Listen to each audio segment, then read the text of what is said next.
Question 3. On redefining the frontier. Question.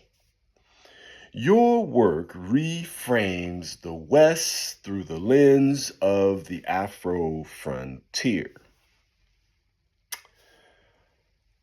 How might that lens challenge dominant ideas about who belongs in these stories?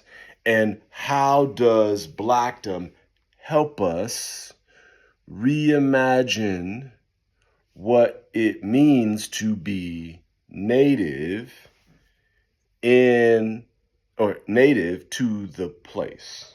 Okay, this question has a lot of elements, but I'm going to try to hit it and quit it. Native for the first part. So,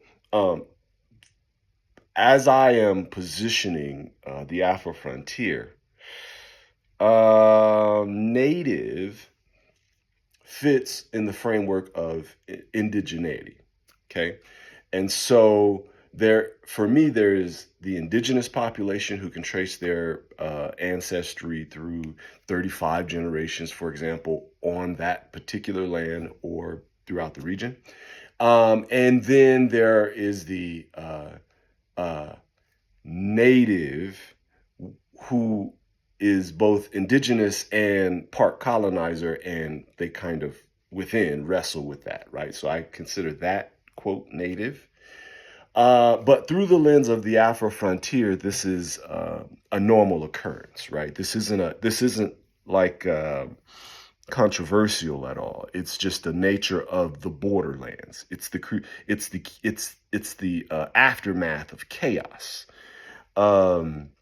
And usually when I say native, I'm assuming that that person can at least trace their lineage to the region for about 14 generations, right? So half of what I consider indigenous. So when you say native and you put it in quotes, I have to give my definition because everyone has their own. So that's what I want to deal with first, your use of native. But through the lens of the Afro frontier, the West no longer exists. And now we're only focusing on Mexico's northern frontier. So now you have indigeneity and natives, right? And now you have the African introduction into that space. And so that's how I begin to talk about African descendancy. And so how that relates to the native part is that some African descendants became native. Remember the introduction of the colonizer to the indigenous. I categorize that as native rather than indigenous, as some Black folks know that they have indigenous roots. A lot of times what you'll end up with is them just blackwashing over the actual indigenous.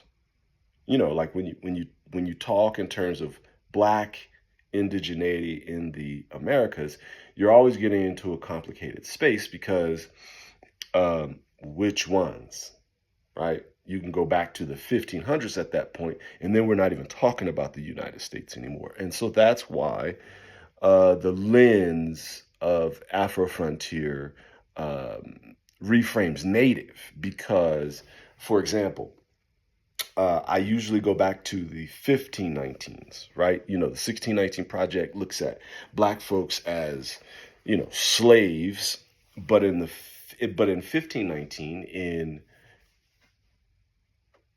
Mexico, Tenochtitlan, Juan Garrido, for example, was a part of the genocidal campaigns against indigenous peoples. But then he was given land by the Spanish crown to start his colony.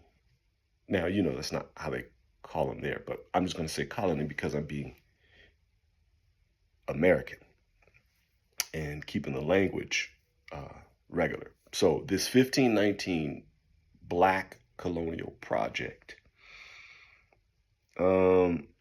becomes the extension of, or becomes the root, and Blackdom becomes the extension of. So, but how it helps or how it impacts the I'm going to your last part of your question, what it means to be native in to a place.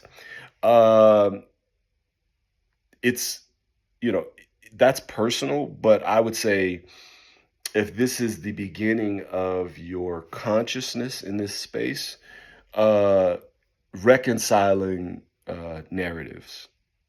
That's kind of the implications of the book, and also what redefining will mean in the frontier. It's getting past the big lie and now dealing with